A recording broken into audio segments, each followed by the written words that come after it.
हम लोग तो समझिए कि ज़रा देर से आए, जिसका हमें सदमा है। मरहूम जनाबे डॉक्टर शहाबुद्दीन साहब एक मारूफ, बहुत ही मुखलिस, बेबाक लीडर रहे और समाज में दबे कुचलों की वो आवाज़ रहे। उसके जाने का गम तमाम तर महरूम तबके को है। उस गम से हम लोग भी दो चार हैं। और उधर रमज़ान की वजह से फिर बाद को अजीज़ी वसामा दिल्ली में थे, जिसकी वजह से आने में हम लोग को देर हुई है। गम के इस मौके से हम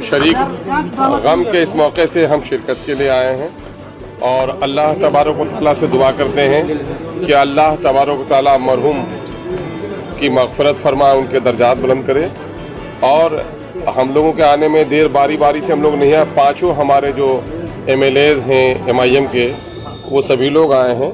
बैरिस्टर जनाब असदुद्दीन साहब का हुक्म भी पहले था, वो बेचारे अभी नहीं आ सके हैं लेकिन उनके तरफ से भी हम लोग ताज़ियत करने आए हैं। अपना भी फरीजा था ताज़ियत करने का।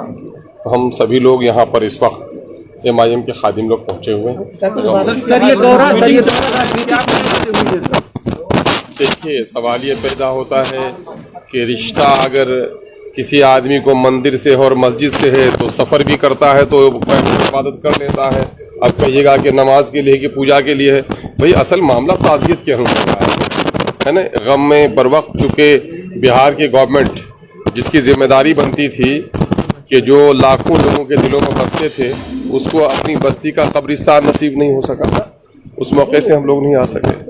और आज तो हम लोग बल्कि कहेंगे कि बिहार हुकूमत की जिम्मेदारी है कि इनको ज़्यादा से ज़्यादा सिक्योरिटी, बल्कि सबकी बात तो ये है कि जेड क्लास की सिक्योरिटी मिलनी चाहिए जिस खानदान से इनके ताल्लुक है। सर, एक वीडियो वायरल हो रहा था जिसमें कहा गया था कि असदुद्दीन ओवैसी साहब, जब उनसे हेल्प मांगा गया शहाबुद्दीन साहब के लिए, तो उन्होंने कहा कि आप मदद RJD से मांगिए।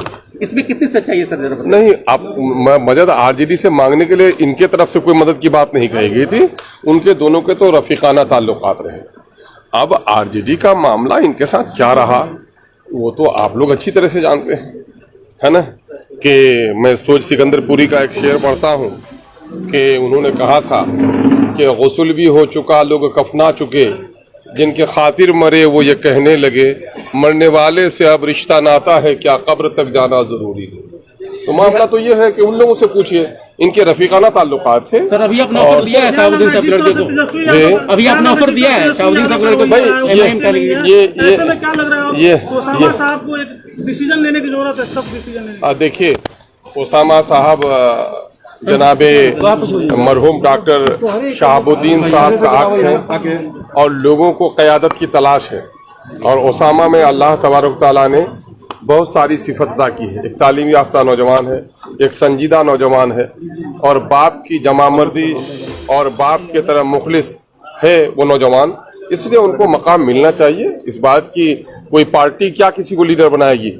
जिन लोगों के दिलों में वो बसे हुए थे, यकीनन है कि नौजवानों का जो तबका जिस जोश और जज्बे से, और जो महरूम और मजलूम तबका जो उम्मीद भरी नजरों से शहाबुद्दीन साहब की तरफ देख रहे थे, आज वो ओसामा की तरफ देख रहे हैं। आप सर ऑफर किए क्या होने के लिए? क्या सरकार में उथल पुथल मची हुई है, क्या होने वाला है, क्या लग रहा है? अब ये बातें तो अभी देखिए, हम लोग तो जान ही रहे हैं कि एक तरफ है माह रोशन, एक तरफ है माह रू। दो तरफ की आग में कैसे बचेगी आबरू? हमारा मामला तो ये है, एक तरफ मुखालिफिन की जमात है, एक तरफ हिज़्ब हुकूमत है। उनको कहिए जो जोड़ने और तोड़ने के आदी हैं। MIM कभी भी इक़्तिदार की राजनीति नहीं करती। MIM का अपना साफ कहना है कि महरूम तबकात को इंसाफ मिले, लोगों को हक और हुकूक मिले। हम इस बात के तलबगार हैं, हम इंसाफ के तलबगार हैं। हम इक़्तिदार के तोड़ने और जोड़ने पर बहुत विश्वास नहीं करते। सर, आपकी पार्टी के विधायक इजहार जो आपके साथ है, उनको ऑफर मिला हुआ है राजद से। हाल ही में उन्होंने बयान दिया कि अगर तेजस्वी यादव कुछ इस तरह के कदम उठाते हैं तो बिल्कुल हम लोग सोचेंगे। कैसे देखते हैं? अब सवाल ये पैदा यकीनन है कि ऐवान में हम हैं और आवाम ने हमें जिता कर भेजा है, तो गाँव की सड़क पुल पुलियों के लिए नहीं भेजा है, बल्कि बिहार में एक अच्छी हुकूमत बने, अच्छे लोगों के हाथों में इक़्तिदार आए, फ़िरका परस्ती से समाज बचे, इस तरह की कोशिश करनी चाहिए। तो उन्होंने तो ठीक ही कहा है कि भाई सभी लोग अभी खुशामद करते हैं, ये सिर्फ हुकूमत बनाने जोड़ने तोड़ने पर कोशिश करते हैं। अभी हम लोग देखेंगे जो समाज के लिए अच्छा होगा उसके बारे में हम लोग सोचेंगे। सर आप लोग अभी ऑफर दिए कि नहीं? ओसामा साहब को अभी ऑफर दिए कि साहब नहीं? के परिवार को आरजेडी में बने रहना चाहिए या फिर पार्टी को छोड़ देनी चाहिए, क्योंकि इस ऐन वक्त पे जब वहाँ पे ओसामा साहब इधर उधर भटक रहे थे, किसी ने, जैसा कि इन लोगों का मानना है कि किसी ने मदद नहीं की, तो क्या करना चाहिए? आपका क्या इस पर सवाल ये पैदा होता है, देखिए हम तो चूंकि गम की इस महफिल में इस वक्त आए हैं उनसे शरीक होने के लिए, और मैं समझता हूँ ओसामा एक साले फिक्र का तालीम याफ्ता नौजवान है। मरहूम शहाबुद्दीन साहब के करीब करीब रहने वाले उनके दोस्तों का भी एक हल्का है। अभी मरहूम की अहलिया मोहतरमा हिना साहिबा वो इस वक्त इद्दत गुजार रही है। मैं समझता हूं कि वो भी संजीदा लेडी हैं। उसके बाद ये लोग जो भी फैसला लेंगे तो जाहिर है इनका फैसला सिर्फ इनकी ज़ात के लिए नहीं बल्कि उन तमाम तर लोगों को सामने में रख कर लेंगे जिनकी क़यादत मरहूम शहाबुद्दीन साहब करते रहे हैं। यकीनन है कि बेहतरीन फैसला लेंगे। अब क्या करना चाहिए क्या नहीं करना चाहिए यकीनन है, जरा वक्त का इंतजार होना चाहिए। ये लोग खुद ही फैसला लेंगे, उस फैसले में हम लोग का क्या दखल हो सकता है। सर लेकिन फिलहाल आप लोगों की नजर जो है बताया जा रहा है, तो क्या लग रहा है अगर साजिश के तहत हत्या की गई तो ओसामा साहब को सुरक्षा मिलनी चाहिए? यकीनन ओसामा साहब को हमने पहले भी कहा कि ओसामा साहब को इस वक्त जज क्लास की सिक्योरिटी मिलनी चाहिए।